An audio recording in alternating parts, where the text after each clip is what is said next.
Kopš 1988. gada Aļaskā par pazudušiem ir ziņots vairāk nekā par 16,000 cilvēku, kas ir vairāk nekā 2 reizes pārsniedz valsts vidējo rādītāju. Daudzi nekad netika atrasti, un satriecošs skaits pazuda vienā attālā reģionā. Vieta ir tik plaša, tik izolēta, ka, ja kāds pazūd, viņš var izgaist bez pēdām. Vai kaut kas viņus medī? Vai arī mežonīgā daba slēpj kaut ko daudz tumšāku? Es esmu Džošs, un šajā The Infographics Show sērijā mēs izmeklējam satraucošo iespēju, ka kaut kas Aļaskā liek cilvēkiem pazust. 1972. gadā Niks Begičs seniors bija viens no atpazīstamākajiem cilvēkiem Aļaskā, ievēlēts ASV pārstāvju palātā 1970. gadā pārstāvot visu štatu. Ambiciozs un apņēmīgs, viņš vēlējās Aļaskas plašo savvaļu un neizmantoto potenciālu izvirzīt Vašingtonas DC uzmanības centrā. Taču šie sapņi neilga ilgi. Begičs nezaudēja laiku, iegūstot ietekmīgus draugus, tostarp pārstāvju palātas vairākuma līderi Heilu Boksu. Dienvidu politiķis zināja, ka Aļaskas demokrātam priekšā smaga pārvēlēšanas cīņa, tāpēc viņš devās uz ziemeļiem, lai gūtu atbalstu. Viņi iekāpa divmotoru Cessna 310 lidmašīnā, kas devās no Anchorages uz štata galvaspilsētu Juneau. Viņiem pievienojās Begiča palīgs, lai dotos, kā bija plānots, rutīnas lidojumā uz nākamo kampaņas līdzekļu vākšanas pasākumu. Un tad viņi pazuda. 2 pārstāvju palātas locekļi, tostarp viens no vadības, pazuduši. Militārie un civilie glābšanas dienesti tika mobilizēti, taču no vīriem nebija nemiņas. Šajā lietā bija vairākas dīvainības. No lidmašīnas nekad netika saņemts ārkārtas signāls, kas būtu jānotiek pat avārijas gadījumā. Vēlāk tika atklāts, ka lidmašīnas raidītājs nekad nebija uzstādīts. Tas tika atrasts neizmantots Fairbanksā. Pēc 39 dienām plašā meklēšana tika pārtraukta, un visi, kas atradās lidmašīnā, tika pasludināti par mirušiem. Un pats biedējošākais ir tas, ka tas turpina notikt. Milzīgs Aļaskas apgabals no Anchorages un Juneau līdz pat Utqiagvikai ir ieguvis biedējošu iesauku – Aļaskas 3 stūris. Šī attālā mežonīgā teritorija ir bēdīgi slavena ar noslēpumainām pazušanām. Aizimot vairāk nekā 665,000 kvadrātjūdzes, lielākā daļa šīs teritorijas sastāv no nacionālajiem parkiem, mazām pilsētiņām un ciematiem, kā arī garām vientuļām šosejām. Tas nozīmē, ka ir viegli kādam vienkārši pazust bez pēdām, īpaši, ja apkārtne ir tik naidīga. Aļaska robežojas ar Bēringa šaurumu, vienu no vētrainākajiem reģioniem pasaulē. Kuģiem ir grūti tajā pārvietoties. Lidmašīnas ir ļoti jutīgas pret nelabvēlīgiem gaisa apstākļiem, īpaši, ja tās ir mazas un nav paredzētas lidošanai lielā augstumā. Skarbos apstākļos un attālos apvidos ik viens, kurš piedzīvo traģisku likteni, var pilnībā pazust. Viņi vienkārši pazūd, pirms kāds vispār uzzina, kas noticis. Un tā šis reģions ir ieguvis savu biedējošo iesauku. Aļaskas 3 stūrim un Bermudu 3 stūrim ir daudz kopīga. Abi ir attāli apgabali, kur izredzes uz glābšanu ir minimālas. Abi ir pakļauti spēcīgiem vējiem un vētrām, un abos bieži lido mazākas lidmašīnas, kurām ir daudz lielāks risks avarēt. Tie visi ir izskaidrojami faktori. Kas nav izskaidrojams, ir tas, cik daudz cilvēku pazūd, kad viņi nav lidmašīnās. Vairāk nekā 20,000 cilvēku šajā reģionā ir pazuduši bez vēsts, un katru gadu tiek iesniegti aptuveni 2200 ziņojumi. Un tas ir licis dažiem cilvēkiem aizdomāties, vai šeit nenotiek kas tumšāks. Aļaska ir bijusi viena no interesantāko neidentificēto anomālo parādību jeb UAP novērojumu vietām Amerikas vēsturē, kas datējami ar laiku pirms tā kļuva par štatu. 1947. gadā 3 pusaudzes meitenes netālu no Anchorages apgalvoja, ka redzējušas dīvainu baltu diska formas objektu virs vietējās gaisa spēku bāzes. Tas bija mazāks par lidmašīnu un lielāks par meteoroloģisko balonu. Tās notika tajā pašā gadā kā Rosvelā, un lai gan šis notikums nekļuva tik slavens kā Ņūmeksikas gadījums, tas kļuva par pirmo no daudziem, kas izplatījās visā Aļaskā. Panika vai kaut kas tumšāks, bet vispirms vēlies atklāt patiesību par šo un citām mistērijām. Noteikti nospied patīk, dalies un abonē. Tas ir daudz lētāk nekā meklēšanas grupa. Tikai vienas nedēļas laikā, 1950. gada oktobrī, mazajā Aļaskas pilsētā Sitkā tika novēroti 7 UAP novērojumi. Līdz pat šai dienai Aļaska joprojām ir viena no karstākajām vietām valstī, kur tiek novēroti UAP, īpaši ņemot vērā, cik daudzi cilvēki tur pazūd bez pēdām. Tas bija 2023. gada februāris, kad UAP noslēpums Aļaskā atkal nonāca ziņu virsrakstos. Neilgi pēc tam, kad Ķīnas meteoroloģiskais balons ienāca ASV gaisa telpā, liekot aizsardzībai būt augstā gatavībā, virs Ziemeļalaskas parādījās noslēpumains objekts. To ātri notrieca gaisa spēku F-22 iznīcinātāji, valdība objektu neidentificēja, taču pilota ziņojumi drīz vien izraisīja cilvēkos paniku. Daži teica, ka tas bija automašīnas formas objekts, kas pārvietojās pa gaisu bez redzama dzinēja mehānisma. Citi apgalvoja, ka tas pat neparādījās viņu radaru sistēmās. Objekta atlūzas nogrima jūrā, un vēlāk atlūzu izcelšanas darbi tika pārtraukti. Teorijas par NLO, kas klaņo debesīs un nolaupa cilvēkus, nav pierādītas un ir salīdzinoši maz apgalvojumu par ciešiem kontaktiem. Lidmašīnām un pārgājējiem pazūdot, šīs dīvainās gaismas tikai padziļina noslēpumu, taču debesīs varētu slēpties kas daudz savādāks. Magnētiskās anomālijas ir izplatītas Aļaskas dienvidaustrumu daļā, netālu no štata lielākajām pilsētām un Aļaskas trīsstūra pakājē. Šīs anomālijas, kurām ir spēja traucēt elektronisku aprīkojumu, ir izplatītas arī virs ūdens, un tās varētu būt atbildīgas par lidmašīnu nogāšanos trīsstūra dziļumos.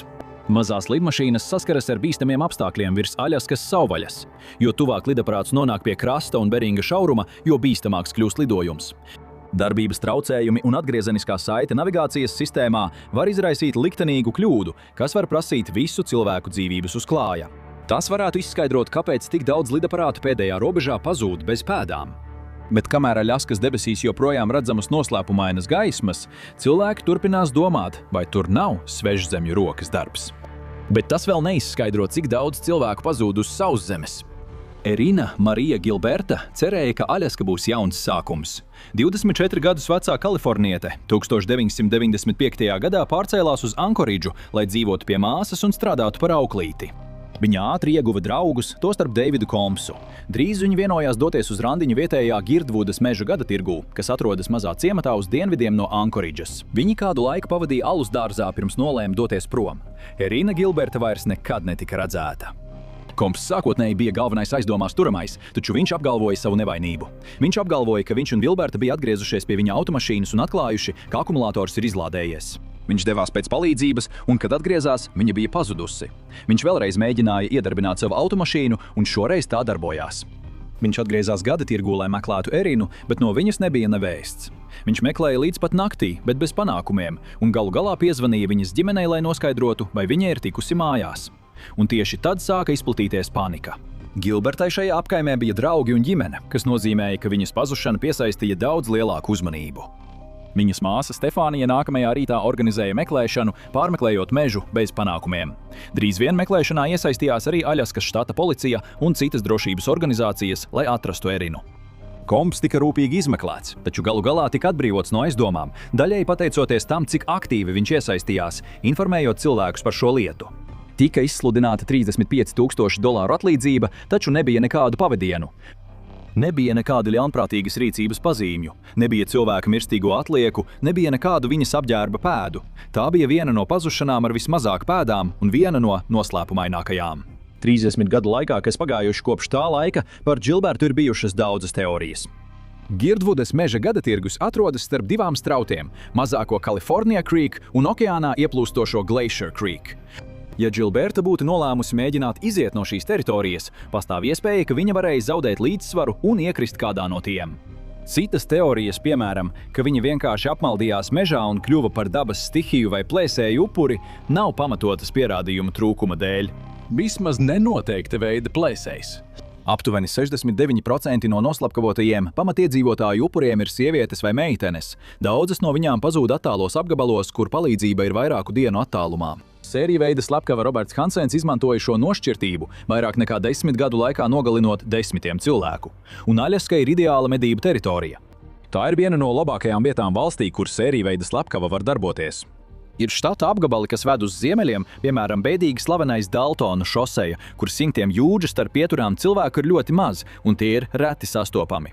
Nav ticams, ka aiz lielā slepkavību skaita stāv viens sērija veida slepkava, taču šausminošs pazudušo cilvēku skaits varētu būt saistīts ar ļaunprātīgu rīcību, kuru ir ļoti grūti izsekot. Taču daudz ticamāka iespēja ir tāda, ka Aļaska ir mājvieta pavisam citāda veida slepkavām. Aļaska piesaista noteikta tipa apmeklētājus, tādus, kas uzplaukst skarbos apstākļos. Daudzi meklē piedzīvojumus, piemēram, aiņu medības, zemledus makšķerēšanu vai pārgājienus attālos apgabalos. Viņi pieņem vientulību un briesmas. Bet, ja tur kaut kas noiet greizi, izdzīvot var būt ļoti grūti. Viņi atrodas skarbos apstākļos, jūdzēm tālu no glābšanas, apkārt bīstama vide un savvaļas dzīvnieki. Pat visprasmīgākie piedzīvojumu meklētāji pasaulē var kļūt par upuriem. Naomi Uramura nekad neredzēja robežu, kuru viņš nevēlētos pārkāpt.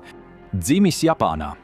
1941. gadā viņš nākamos 43 gadus pavadīja pārbaudot, ko viens cilvēks spēja paveikt. Līdz savas 30 dzimšanas dienai viņš bija uzkāpis 5 no 7 virsotņu kalniem.